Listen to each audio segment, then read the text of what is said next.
Em nome do Pai, do Filho e do Espírito Santo. Amém.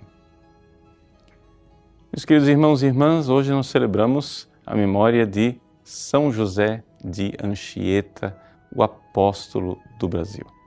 Nós queremos recordar este homem extraordinário que não soube medir esforços para levar a vida eterna para os índios, para os habitantes destas distantes terras.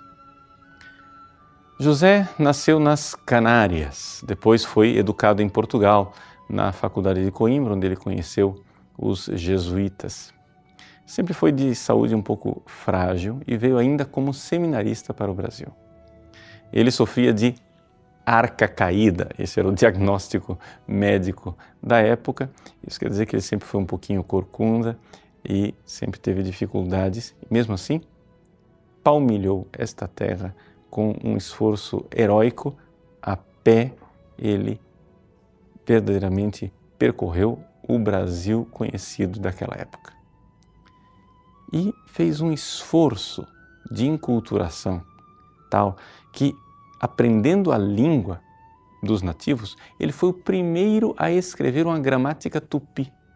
Escrevia peças de teatro em tupi, espanhol e português, falando um pouco aquilo que eram os idiomas da época, exatamente para que acontecesse na prática um pouco daquilo que se fala em Pentecostes. São Pedro pregava o Evangelho e cada um entendia na sua língua. São José de Anchieta não teve medo de falar o mesmo Evangelho de Cristo, o inalterável Evangelho de Cristo, o tesouro do Evangelho de Cristo, adaptando de uma forma que as pessoas pudessem compreender. Vejam, isso é importante para nós que estamos numa época que fala-se tanto de inculturação, nós entendermos que a inculturação significa um processo encarnatório em que, como Deus veio ao mundo e veio falar a nossa língua, todo missionário também, de alguma forma, precisa se fazer tudo para todos, como São Paulo nos diz. Como fez Anchieta. Ele se fez tudo para todos e se desdobrou, de tal forma que ele falava uma única língua que era entendida por todos. A língua da caridade, a língua do amor, a língua de quem derramava o seu sangue para levar as pessoas para o céu.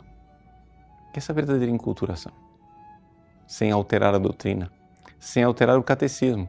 O catecismo que São José de Anchieta pregava para os indígenas de 500 anos atrás, serve ainda hoje para nós, porque é a mesma fé, a fé apostólica, a fé de sempre.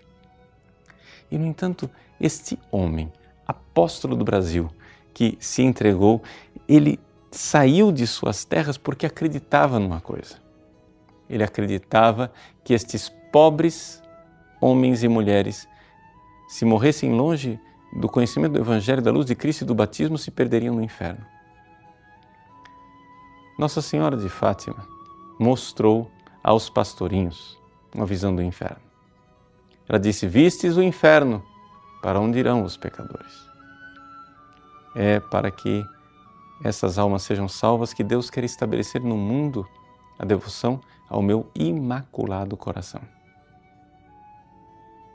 São José de Anchieta, acho que mais do que qualquer pessoa na história da Igreja, foi verdadeiramente o cantor da Virgem Maria. O poema que ele compôs em homenagem à bem-aventurada Virgem Maria é o mais longo poema em língua latina dedicado à Virgem Maria. Ninguém fez mais do que ele. E então, estabelecendo a devoção à Virgem Maria, nessas nossas terras, ele sabia, estava arrancando os pecadores do fogo eterno. Vamos, neste tempo, logo depois de Pentecostes, em que nós pedimos a Deus que continue com a chama do Espírito Santo no nosso coração, como ardeu no coração imaculado de Maria, vamos fazer como o apóstolo Anchieta, estabelecer a devoção na Virgem Maria, para arrancar os pecadores do inferno, sermos verdadeiros missionários, façamos tudo para todos, para que as pessoas conheçam a verdade do Evangelho, o amor com que Deus nos amou deixando este grande presente que é a Santíssima Virgem. Que São José de Anchieta reze pelo nosso Brasil e nos conceda a graça de sermos sempre a terra da bem-aventurada Virgem Maria. Deus abençoe você. Em nome do Pai, e do Filho, e do Espírito Santo. Amém.